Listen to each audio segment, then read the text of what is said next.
Technology की दुनिया में एक बहुत बड़ी हलचल मची है।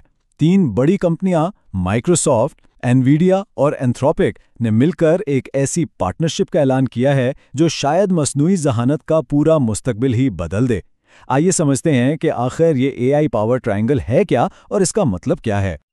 अच्छा, इस पूरे पेचीदा इतिहाद को समझने के लिए माइक्रोसॉफ्ट के सीईओ ने सिर्फ 3 लफ्ज इस्तेमाल किए हैं: सिलिकॉन, इदराक और क्लाउड।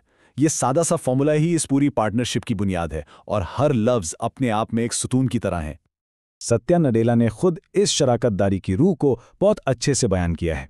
उन्होंने कहा, देखें, हम बहुत तेजी से एक दूसरे के ग्राहक बन रहे हैं। हम एंथ्रोपिक के मॉडल्स इस्तेमाल करेंगे, वो हमारा इंफ्रास्ट्रक्चर, और फिर हम दोनों मिलकर मार्केट में जाएंगे ताकि अपने कस्टमर्स तक एआई की असल ताकत पहुंचा सकें।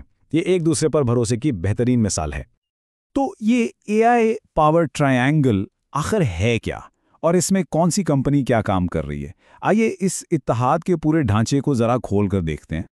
यहाँ इस इत्तेहाद की सारी खूबसूरती सामने आ जाती है। सबसे निचली सतह पर है सिलिकॉन, जहाँ एनवीडिया अपने जदीद तरीन जीपीयूज़ देता है, यानी वो हार्डवेयर जो एआई को असल ताकत देता है।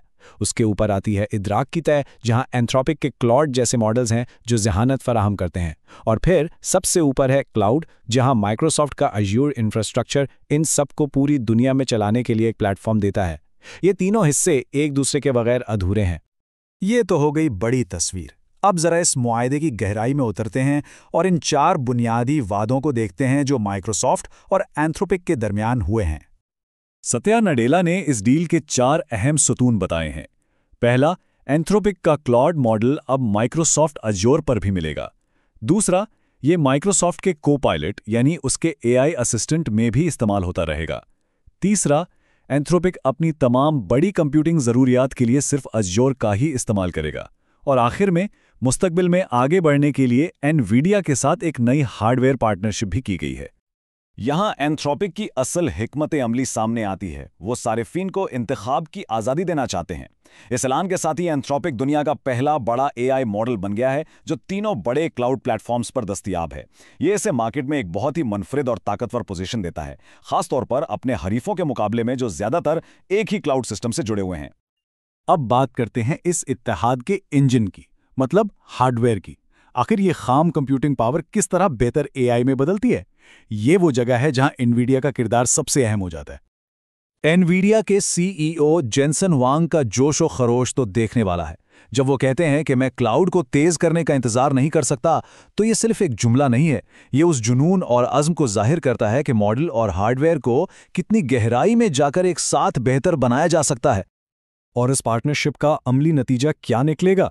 एनवीडिया की नई ब्लैकवेल चिप पर क्लाउड को चलाने का टारगेट है रफ्तार में 10 गुना इजाफा। इसका सीधा मतलब यह है कि एआई से हर सवाल पूछने या कोई काम करवाने का खर्चा, जिसे टोकन इकोनॉमिक्स कहते हैं, बहुत ज़्यादा कम हो जाएगा। इससे ये ताकतवर टेक्नोलॉजी और भी ज़्यादा लोगों और कारोबारों की पहुंच में आ सकेगी। और हम यहाँ किस पैमाने की बात कर रहे हैं? 1 गीगावाट। सोचें, ये इतनी बिजली है कि एक पूरा शहर रोशन हो सकता है, और ये सारी की सारी सिर्फ एआई मॉडल्स को चलाने के लिए इस्तेमाल होगी। और ये तो सिर्फ शुरुआत है। इससे अंदाज़ा लगाया जा सकता है कि ये कितना बड़ा मंसूबा है। तो इस सारी टेक्नोलॉजी का असल कारोबारी मकसद क्या है?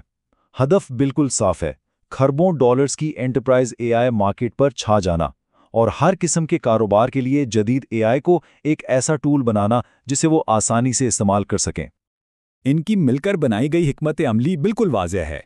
क्लाउड को दुनिया की हर इंडस्ट्री तक पहुंचाना है, और उसके लिए वो माइक्रोसॉफ्ट की ज़बरदस्त एंटरप्राइज सेल्स टीम का फ़ायदा उठाएंगे। इनका मकसद सिर्फ टेक्नोलॉजी बेचना नहीं, बल्कि इस बात को यकीनी बनाना है कि हर कस्टमर को हकीकी कामयाबी मिले।